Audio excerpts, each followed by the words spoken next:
Hey, what's going on, guys? It's Jay Will here again at Veteran Nerd Review. Going to give you guys another figure review on the DC McFarlane's Snyderverse Justice League's Cyborg figure. Man, it's a mouthful. But yeah, pretty excited to have finally got this figure picked up. I'm trying to build up my Snyderverse figures and everything. So this guy came across, I think, maybe 15 or so bucks on Amazon like a long while back. So I was able to pick him up amongst a few others, and so I'm very excited to have him. He looks pretty good. I like the aesthetic of him. There's only like one or two small gripes about him, but other than that, let's go ahead and get into it a little bit. But guys, first, if you can, go ahead and subscribe for me if you can. Help support the channel a little bit. That way you guys can be looped in on and in the know about any videos I got coming down the pipeline. And you guys can also be aware of any updates on the raffle program that I'm getting ready to start, where you guys have opportunity to win some pretty awesome and cool figures you may have missed out on. So you guys might want to be looped in, subscribed, and hit the notification bell for that. And so let's get started. Take a quick look at the packaging here. Got the pretty standard McFarlane window packaging here. Nice big bold box, window front and everything. DC Multiverse Cyborg right here. Cyborg. Got the Justice League badge right there for 2021, the Snyder cut, which I think was pretty good, even though it's about 4 hours long. Got some artwork right there in the back of the character. I figure it would have been a better idea to have artwork of the actual figures themselves versus the characters in the movie. But alas, we get what we get. Cyborg Justice League. Not a whole lot else going on with the packaging, so yeah. Put that down to the side. And of course he does have his little display stand right there in the back. And for you guys on this channel, I decided to go ahead and start removing the data file cards in the back, or the trading cards. At first I didn't want to rip the boxes open or tear them up to risk damaging the boxes. But for you guys, I'm pretty sure you guys want to see some bios here and there. So got Cyborg's trading card here. Looking pretty clean right there. Nice little profile shot. There's a bit of a reader right there in the back. If you want to read it, go ahead and pause it now. Cyborg. Yeah. Been a pretty big fan of this guy for quite a while. Well, as with most people, I guess, they grew up watching the old Teen Titans cartoon back in the day. So, yeah. Booyah! All that. Yeah, all that good stuff. So, getting into the figure just a little bit, let's do a quick few comparisons with some movie characters that you may or may not have seen or recognize. Straighten them out just a little bit here. This thing about some of these figures with the tight joints and everything, if the joints are tight but they're in like a weird kind of position, it's kind of hard to get them to stand, because the positioning of the feet or ankles will make it hard for them to kind of like balance. So you got to kind of work with them a little bit. So for comparisons, we're going to bring in Aquaman here from the movie, looking pretty good together. And also we have Dwayne "The Rock" Johnson, Black Adam. Does anybody else think he plays like the same character no matter what universe or what movie he's in? Like the same type of person. Anyway, yeah. So you see how these movie characters look together. Not a bad setup. Slide them back just a little bit so you guys get a foot to head kind of aspect right there. I don't know. Looks like The Rock is like the shortest out of this group here, so it's kind of weird. I think he might be the tallest in real life. Not all the way sure, but let's go ahead and bring these guys back out.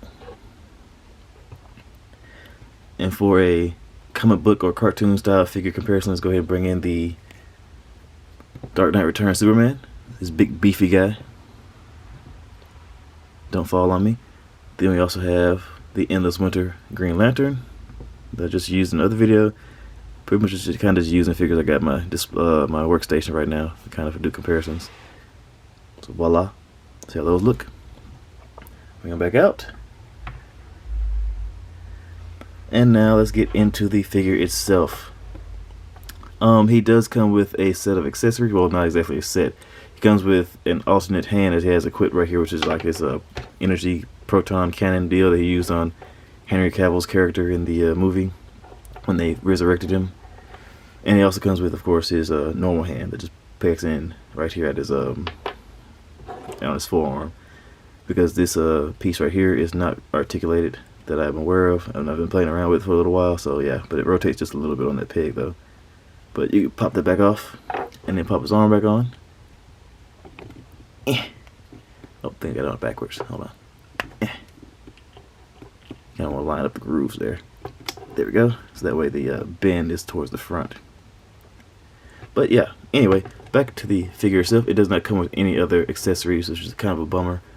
I kind of wish they would include it, maybe they could have built, they could have did a Collect and Connect kind of style, or build a figure character for this wave, like with a lot of other McFarlane waves. And the build a figure could of course have been either Steppenwolf or Darkseid from the movie, with the up armored body chest version with the full blue chest piece or whatever.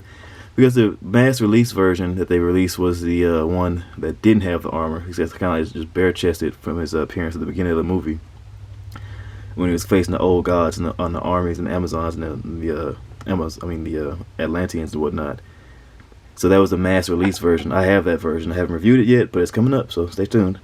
But the SDCC exclusive version, that's kind of more available now.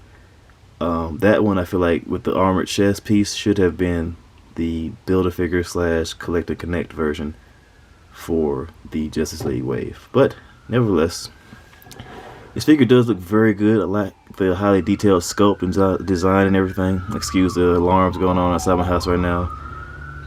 Sounds like some stuff is going on. Anyway, I like the design and sculpt here. It's a very detailed and very meticulous kind of sculpt here. Of course, with most of the coloring being the same color throughout the body, you don't have to really worry about paint missing or being mispainted in any kind of way.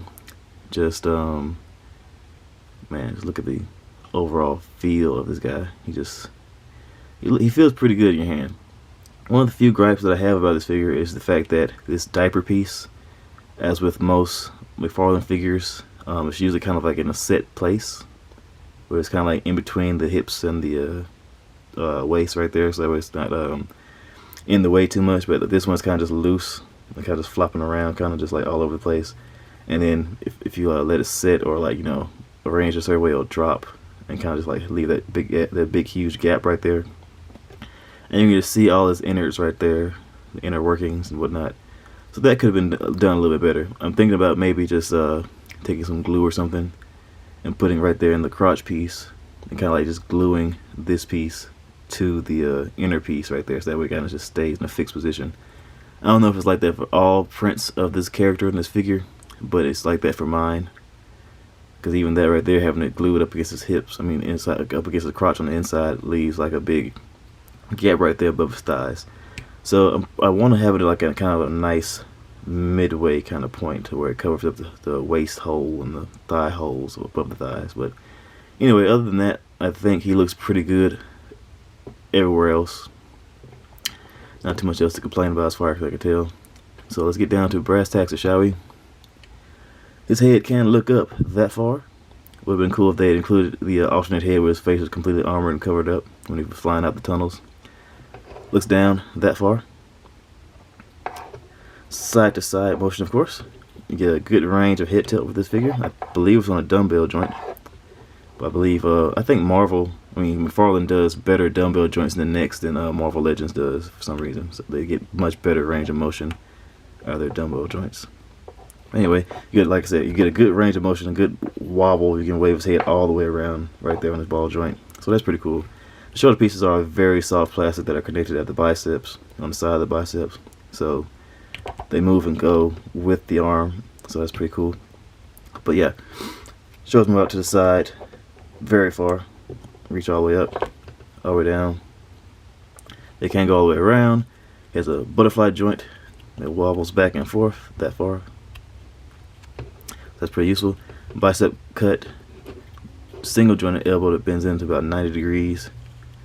At least with this arm anyway. It is the same arm on this. It's the same way on this arm, but I mentioned that because the fact that this forearm detaches to replace with this. And he has wrist with back and forth motion of the hands. And yeah, I do not, as far as I can tell, see the McFarlane ball joints on the wrist or the legs further down. But yeah, he does have a diaphragm joint up top, so you get a nice little range of twist up there. You can crunch it back that far, crunch it forward, not really. And chest piece is kind of a soft plastic too, so you can kind of get away with a little bit of movement in there, but you do get a good range of motion right there. Then you have a lower waist diaphragm joint because as you can obviously see, his waist right here at the bottom is like on a dumbbell joint on its own, so you get good range of motion right there with the rotation and everything. Then his legs kick out to the sides very far, so that's pretty cool. Upper thigh cut that moves just a little bit, just about that much range of motion. Legs kick forward to the front that far, so very far. Backwards pretty far because of the soft plastic diaper piece, so his legs can kick back very far. Single jointed knees, they bend in about 90 degrees. No boot cut or anything. And he has ankle pivot as well as up and down motion of the feet and toe articulation. So yeah, so you get a fair amount of articulation for this guy. Can't really complain. Pretty cool. But the only gripe, like I said, I have is really just the diaper piece. It's really just the only piece that really bothers me. But other than that, I think he's gonna look pretty good on my display. So yeah, pretty cool looking figure. Definitely like the head sculpt. Looks pretty good for the price point of what I paid, maybe like 15 or 16 bucks or so. If you guys can snag it for that price, go ahead. I applaud you. If you can still get them for like maybe 25 or so bucks or so, I say why not? Go ahead and build out your Justice League collection, because I haven't looked up his pricing in a while, so I don't really know where he is right now. But anyway, definitely worth the value up to about, I think, 25 to 30 bucks or so, somewhere in there. But yeah, as always, guys, I appreciate you guys for stopping by, taking out my videos. If you can, go ahead and subscribe, hit the like button, comment for me, share your thoughts, and hit the notification bell so that way you guys will be looped in on any more videos I got coming out and my raffle program that I'm getting ready to set up for you guys. Alright, I appreciate you guys stopping by. You guys be safe out there. Later.